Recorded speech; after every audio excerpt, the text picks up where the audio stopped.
Pada suatu hari setelah pulang sekolah, Johnny kecil dengan gembira berlari menuju rumahnya. Namun, senyumnya seketika hilang ketika dia masuk ke dalam rumah dan menyadari bahwa kucing kesayangannya tidak ada di dalam kamar. Sambil berteriak-teriak, Johnny mulai mencari kucingnya di setiap sudut rumah, namun tetap tidak ketemu. Si ibu yang melihat Johnny pun memberitahu, "Johnny, kucing kamu sudah mati, nak. Gara-gara ketabrak motor tadi. Tuh ada di belakang rumah." Tanpa berkata sepatah kata pun, Johnny langsung berlari ke belakang rumah. Dan di sana, ia melihat kucingnya terbaring mati. Sambil menangis, Johnny menggendong kucingnya yang sudah mati. Kemudian ia menjilati kepala kucing itu. Si ibu yang melihat itu pun langsung marah. "Johnny, itu kenapa kepala kucing kamu jilat-jilat? Jorok banget sih kamu."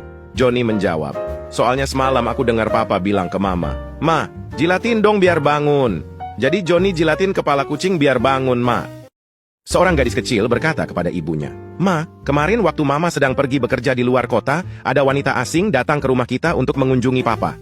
Sang ibu menjawab, "Oh ya, kalau gitu nanti ceritakan lagi ke Mama kalau papamu pulang." Mereka pun menunggu sampai sang ayah pulang. Ketika ayahnya pulang, sang ibu kemudian berkata kepada putrinya, "Sekarang nak, tolong ceritakan apa yang kamu lihat tentang Papa dan wanita aneh itu." Sang ayah ingin berbicara dan menjelaskan, tetapi sang ibu menghentikannya dan berkata, "Diam kamu, aku akan berbicara dengan pengacaraku besok pagi." Kemudian sang ibu menyuruh putrinya untuk melanjutkan ceritanya. "Papa menyuruhku untuk tetap diam di ruang tamu, sementara mereka naik ke atas, tapi aku mengikuti mereka dan aku melihat mereka berpelukan dan berciuman, lalu mereka masuk ke kamar tidur. Dan aku diam-diam membuka pintu untuk melihat apa yang terjadi." "Apa yang kamu lihat, nak?" tanya sang ibu. "Aku melihat mereka melompat ke tempat tidur." "Lalu apa yang terjadi?" tanya sang ibu dengan ekspresi marah sambil melihat ke arah suaminya. Gadis kecil itu melanjutkan, "Lalu mereka melakukan persis apa yang Mama lakukan dengan Om Jono." Seorang lelaki membuka makan siangnya dan berkata, pecel lagi. Jika besok istriku membuatkan pecel lagi, aku akan melompat dari gedung ini." Orang kedua membuka makan siangnya sambil berkata, "Wah, ayam geprek lagi. Jika besok istriku membuatkan bekal ini lagi, aku melompat bersamamu." Lelaki ketiga memeriksa makan siangnya. Nasi telur lagi. Jika aku besok makan siang telur lagi, aku akan melompat bersama kalian." Hari berikutnya mereka kembali bertemu. Orang pertama membuka makan siangnya, melihat pecel makanannya, dia langsung melompat dari gedung. Orang kedua mendapatkan ayam geprek lagi dan dia langsung lompat dari gedung juga. Orang ketiga membuka makan siangnya. Dia mendapatkan nasi telur, dia juga langsung melompat dari gedung itu. Ketika pemakaman dilakukan, salah satu istri berkomentar, "Kenapa dia tidak bilang dia bosan dengan pecel?" Istri lelaki kedua menambahkan, "Andai aku tahu dia bosan dengan ayam geprek, aku akan membuatkannya sesuatu yang lain." Istri lelaki ketiga lalu berkata, "Aku tidak mengerti, si idiot itu membuat nasi telurnya sendiri."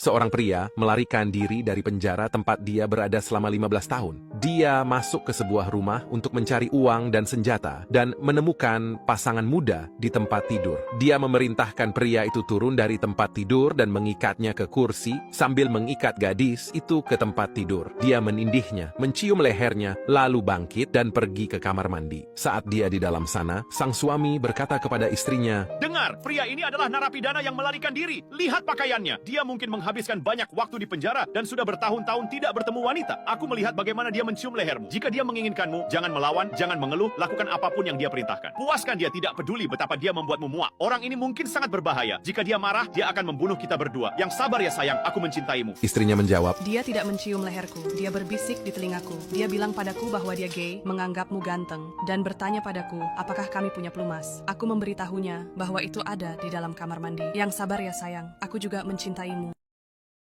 ada seorang suami yang di dalam dompetnya terdapat foto istrinya. Saat teman-temannya melihat, ia dipuji sebagai suami yang sangat baik. Lalu, satu di antara temannya bertanya, apa fungsinya membawa foto sang istri? Dia menjawab, "Kalau aku punya permasalahan di kantor, aku selalu memandang foto itu, dan permasalahan yang dihadapi hilang begitu saja." Wah, alangkah berbahagianya kamu mempunyai istri seperti itu. "Bagaimana bisa begitu?" tanya teman-temannya. Sang suami menjawab kembali, "Ya, kalau saya melihat foto istri saya, semua permasalahan apapun di kantor menjadi tidak ada apa-apanya dibandingkan dengan permasalahan dengan dia."